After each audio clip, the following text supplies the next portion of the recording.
On this episode of the AAF Exchange, the Silicon Valley Bank, the collapse, the reaction, and what happens next. Joining us to discuss all of this, as usual, AAF's president, Douglas Holtz-Eakin, and for this episode, AAF's director of financial services policy, Thomas Wade. Thank you both for joining us.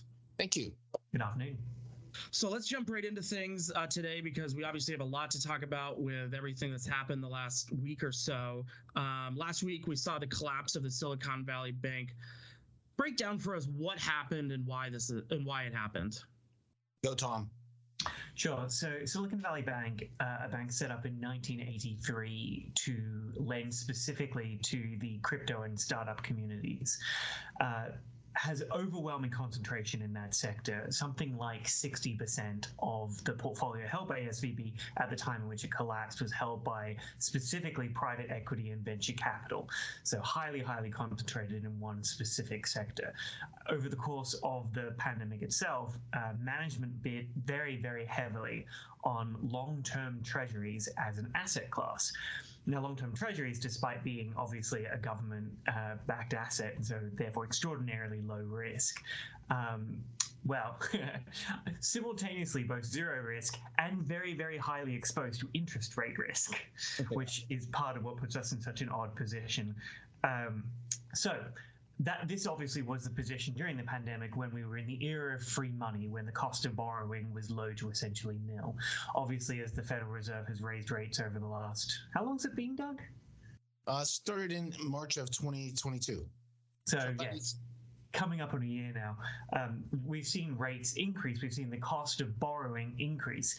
And this has had impacts on a number of sectors, most obviously on the tech sector. So you will have seen across everything from the big FANG companies all the way down to tiny startups, we're seeing a real pressure start to build, and the cost of capital and borrowing has obviously risen. So SVB's clients started to feel this pinch and either started to withdraw their money from SVB or just stopped depositing at the same rate. Either way, SVB faced a very, very short-term, possibly quite minor liquidity crisis, and they needed to realize capital quite fast in order to meet that need. However, given how hard they had invested in long-term treasuries, which are ideally supposed to be held to maturity over 10 years or whatever the term is, they didn't have very good options for realizing those short-term cash needs. So what they did was they attempted to sell these treasuries at, given the rise in interest rates, significantly below their market value. This was considered a poor enough choice by venture capitalists, including Peter Thiel, that they saw this and raised the alarm, essentially. So what we then had a run on the bank. So far, so relatively normal. What made this so astonishing was the scale, but also, almost more importantly, the speed. So Doug and I are very fond of the statistics here that depositors at SVB attempted to withdraw $42 billion worth of cash in only 10 hours. So this was money going out at about $1 million a minute. Obviously, the bank couldn't withstand that staggering loss of investor confidence. The bank went into receivership on Friday, and over the weekend, the FDIC attempted to find a buyer. Now, what is truly unique and fascinating about this is the two administration government reactions to this. Doug, do you want to cover those? Well, I think the other thing we need to point out is that this is a bank no one ever heard of, but it was the 16th largest bank in the United States. It had quietly gotten very large, and it had gotten very large recently.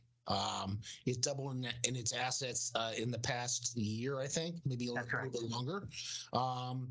And as Thomas is fond of pointing out, banks that grow that quickly in a short time typically don't have their internal controls and their risk management grow at the same rate. And that's kind of a classic recipe for getting in trouble, and SVB did. The other fun fact, because I'm sure the purpose of this is to prepare people for cocktail parties, is that the previous biggest bank run was about $17.5, almost $18 billion, and that took place over 10 days. So this is astonishing in its scale and the speed, and it really did whipsaw the Silicon Valley area. There's no question. The rumors started flying. There's a great story in the Wall Street Journal about all of these venture capitalists being on a bus together, going to some retreat in Montana and realizing that everybody was on their cell phone and everybody was trying to get their money out. They were the bank run and they were on the bus doing it. So I think that was the South by Southwest conference that they all go. I think that's what happened. Just say 2 words, Tom, about Signature Bank and Silvergate. There were 3. Everyone talks about Silicon Valley Bank, but there were 3, and the other 2 weren't as interesting. Yes, well, rather, it's a very similar story for both of them. I think the reason why SVB, Silicon Valley Bank, has taken up so much ink is simply because of the scale. As Doug says, it's the 16th largest bank in the US, and neither Signature nor Silvergate, getting all these S's mixed up, present anything like the same scale. However, what all 3 banks have in common are essentially 3 things. One, extraordinarily narrow customer base, a lot of it in tech. What we're seeing is actually conversations now about crypto, because I can't escape conversations about crypto all the time. And certainly Silvergate and Signature both have significant exposures to the digital assets market. And I think this doesn't say anything too interesting about crypto in this instance, except that the industry is extremely exposed to macroeconomic factors. The second thing that these banks will have in common is that, and this is sort of fairly unique, is that they have very, very low amounts of their deposits were insured by the FDIC. So the way this works is that any deposit for a major bank of less than $250,000, it has an FDIC guarantee. So to an extent, it is backed by the full force of the federal government. And that the conventional wisdom is that banks who have FDIC guarantees on a lot of their deposits, and the average for most large banks is about 50% of their deposits will be FDIC guaranteed, are more or less immune to a bank run, because you know that at the end of the day, someone will be footing the bill. Again, in the realm of staggering statistics, somewhere between 94 to 96% of Silicon Valley Bank's deposits, and the same also goes for Signature, were not guaranteed by the FDIC, because all of these accounts were over $250,000. So this says profoundly interesting things. But I think one other small flavor to put on this is tell me if you think this is unkind, it's difficult to root for the little guy in this case if 96% of the depositors were holding more than $250,000. Yeah, I mean, Thomas, you made an interesting point that I've heard a lot of, Doug talk about on all the shows he's been on this week, but that a lot of these people weren't used to dealing with the 0% we're only used to dealing with these 0% interest rates, which I think is, a big part of all of this in the banking industry itself. Do you see that as a larger problem? Do you see that as, just in this instance? Absolutely. And I think there are 2 really interesting themes to mention here that we'll probably tease out over the rest of this interview. One of which is that at the end of the day, Doug and I see what happened to SVB as being a classic case of management failure. They had what we view as being a terrible asset mix, in that they had bet so hard on these long-term securities and had no way of realizing short-term funding in a way that wouldn't spook their investors. But this is symptomatic of a broader problem, which is that as the Federal Reserve continues to raise rates, we will see other major banks in similar issues, or rather the value of long-term treasuries has gone down across all banks that hold them. And so there are interesting conversations to be had there about systemic risk insofar as it exists. But the short, snappy answer there is that all 3 banks that went under this week had terrible asset mixes, terrible investment decisions made by their management, and, as mentioned, had deposits that weren't backed by the FDIC. Interesting. Many are also, drawing a comparison with the SVB collapse and the 2008 crisis. Doug, you were part of the commission around that. What do you make of all this? I think that's really misplaced.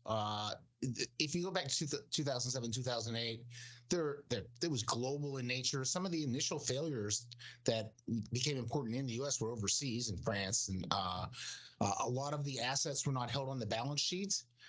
They were held in these special purpose vehicles, and you couldn't really see them unless you were a sophisticated participant. Even when they were on the balance sheet, they were often these very complicated derivatives built off of underlying mortgage risk, but you couldn't figure out how much of the risk was actually on the balance sheet because of the derivatives. It was all highly leveraged, and leverage is a risk in and of itself. If you're playing with other people's money, you're at greater risk always. And so the sort of difficulty in figuring out who was at risk in 2007, 2008 was really a major challenge, right? Is this bank fine or is it not fine? I don't know. What's so fascinating about Silicon Valley Bank is, these venture fund guys are very sophisticated, and they looked at the bank and said, oh, we can see that this bank is not okay. Give us our money to now. And so it's completely different than what we saw back then. And sorry, even if we were hypothetically to face a similar set of situations or set of circumstances, the fact is that today's banks are so much better capitalized than they were in 2000, 2008. So it's not the same circumstances. And even if it were, banks are better positioned to be able to deal with it. Mm-hmm. What about this? On the other hand, some in Congress are pointing to that 2018 banking reform as one of the reasons SVB collapsed. What do you make of that argument? I don't buy this at all. So the quote regulatory failure that we can see at the moment, if there was one, is the fact that there was this terrible mismatch between what they were holding in the way of these long-term treasuries and their need to raise money quickly and get it to depositors. That is something the supervision process should have uncovered, right? And it would have uncovered it under the 2017 rules. It would have uncovered it under the 2019 rules. This doesn't appear to be a problem with rules. This is a problem in executing on those rules. And it's a mystery to me how it wasn't discovered. It really is. The Fed has set up a task force to go investigate the supervision process. That's appropriate because this is a bit mysterious, and they have egg on their face, right? This is the San Francisco Fed had the primary supervision of Silicon Valley Bank, and so they need to find out what went wrong there. So before we move on to the collapse, the response to the collapse of SVB, I wanted to ask about the events that have unfolded today with another bank seemingly going down. Do you have any thoughts about that? Has that changed sort of the outlook of what's happening with all of this, or does it not really change much? So my take on this is pretty simple. The bank in play today is Credit Suisse, and Credit Suisse has been a financial nightmare for a while. It's not well capitalized in general. It has had all sorts of trouble with internal controls and risk management systems, well documented. It's been fined numerous times for not meeting standards. And, so no one should get out of bed and be surprised that Credit Suisse has some problems. What happened today was its Saudi Arabian backer, when asked for more money, said no. So that sets off the sort of the death watch that maybe they're not going to make it. Later this afternoon, they then turned around and they asked the Swiss central bank to vouch for them, and there's a really resounding silence at the moment on that front. So what you get is this sort of every time there's this rush in the market for guilt by association. So take a bank that's roughly Credit Suisse's size, that has roughly its kind of loan mix, and say, okay, we need to worry about them too.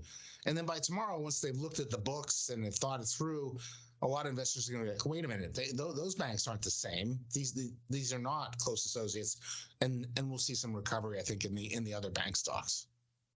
Interesting. All right. Okay. Let's talk about the response to the SVB's collapse, because I know you both have some thoughts on this matter. Some are using the word bailout. Some are avoiding the word bailout like the plague. What say you both? Go ahead, Tom. You can start on this one. So there's no way this is not a bailout. So there are a couple of there are two different responses that the federal government has taken. One has been to turn around and guarantee the deposits of everyone and everything at SVAFU, with some in Congress arguing that they should go even further and temporarily guarantee the deposits of every deposit in the United States, which is just baffling. And this is just the most odd case of moral hazard. It completely undermines the entire purpose of the FDIC guarantee program for deposits under $250,000 if every deposit is going to be guaranteed. And I think there are definitely questions that we need to ask, because it seems to have been, in theory, in reaction to potential systemic dangers or risks, or the idea that this could in any way destabilize the banking system, which feels feels risk averse, if nothing else. But this is a relatively, and not to downplay it, this is a desperately troubling precedent set for every other deposit in every other bank failure in the future. But it actually pales in comparison to the other half of the federal response, which is the creation of a new emergency bank funding program, which essentially will allow banks to take loans from the federal government for any amount on very, very generous terms, insofar as it will allow you to put up, in exchange for the loan, assets that the government will happily take off your hands valued at par rather than at market value. So any similar firm in SVB's case, if there are any left, could at this point give the federal government their long-term treasuries, get paid what they, this hypothetical price that they would have been worth, 3 years ago, and receive loans in response to these essentially dodgy assets.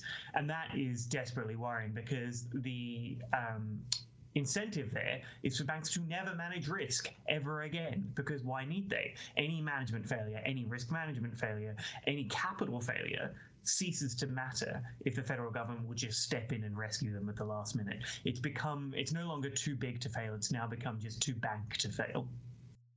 and the flips, and remember, that's absolutely true.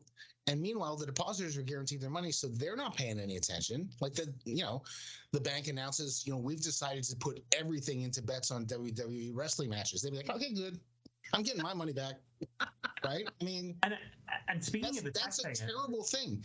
There's an old saying that uninsured deposits are called market discipline, and there is none here, and that's the problem.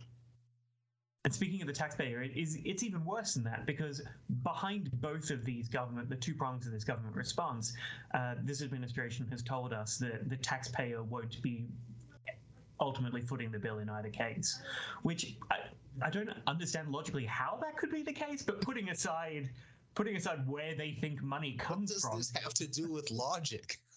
The FDIC guarantees will come from an FDIC fund, which, at the end of the day will be footed by the taxpayer.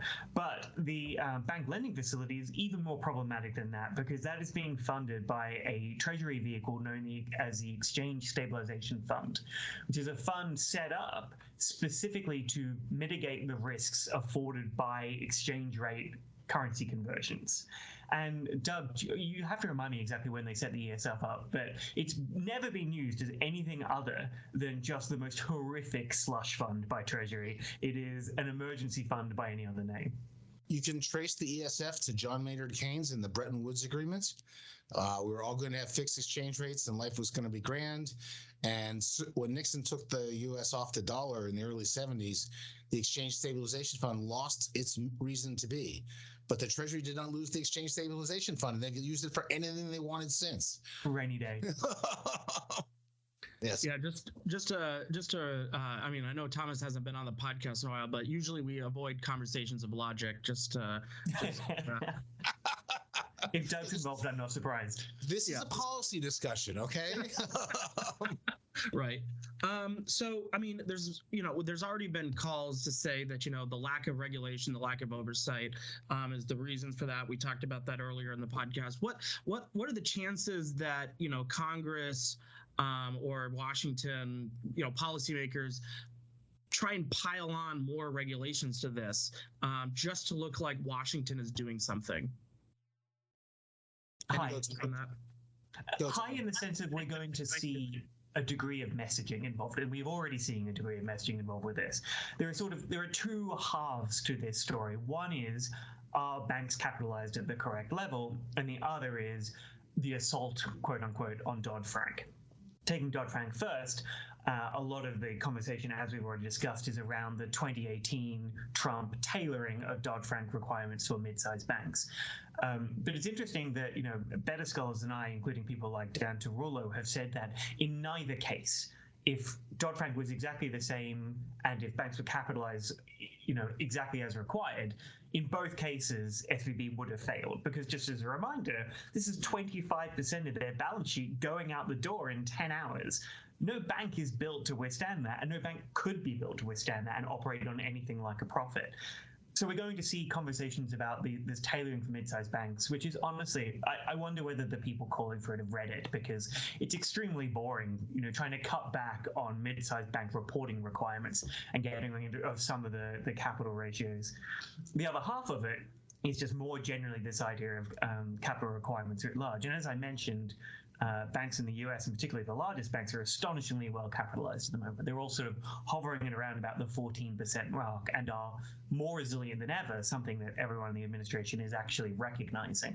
However, in the background of this conversation, and this might be wandering away from the point slightly for a moment, is we've started to see rumors from this administration about attempting to raise capital requirements, particularly on the largest banks. So Michael Barr, the vice chair for supervision, raised this idea of a holistic capital review a couple of months ago. And so the collapse of SVB comes at the worst possible timing for this conversation, because banks, particularly the largest banks, were starting to worry about what was coming down the pipeline. And this will add a lot of gas to this particular fire, despite the fact that it fundamentally wasn't a capital problem. And I think we won't see legislation get through, Kyle, but we will see things like the Federal Reserve having a tougher stress test. We're going to move interest rates a lot and see how well you would survive as a bank. And then they'll point to that and say, see, we have responded to the SVB debacle by making the regulatory environment much tougher. And that's inevitable. They cannot be seen as doing nothing. Yeah, I want to get back to the Federal Reserve, but first, I want to, but I also do want to quickly zoom out a little bit here. We saw, Moody's update its view of the banking system to negative earlier this week. How will markets and other regional banks respond to this? So I just want, for the listeners, Moody's downgrading the sector, having a negative outlook, is not saying the sector is going to go bankrupt. It's not saying that in the sector we're going to have massive financial problems of an SVB type.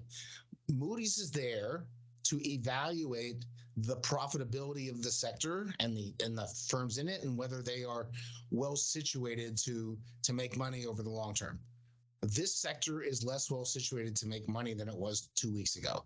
Inevitably, these firms are going to have to hold more capital as a precaution against their capital being less valuable than they thought, and the perception that it is less valuable than they thought.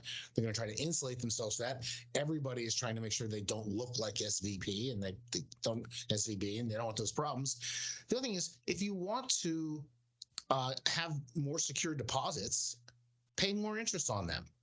So the recipe to not having any suspicion about you is to run a less profitable business. Hold more capital, make fewer loans, pay higher costs, make less money. Yeah, that's a negative outlook. And if you're an investor, that's not where you want to send your money. Send it somewhere else. All right. So final question for you both.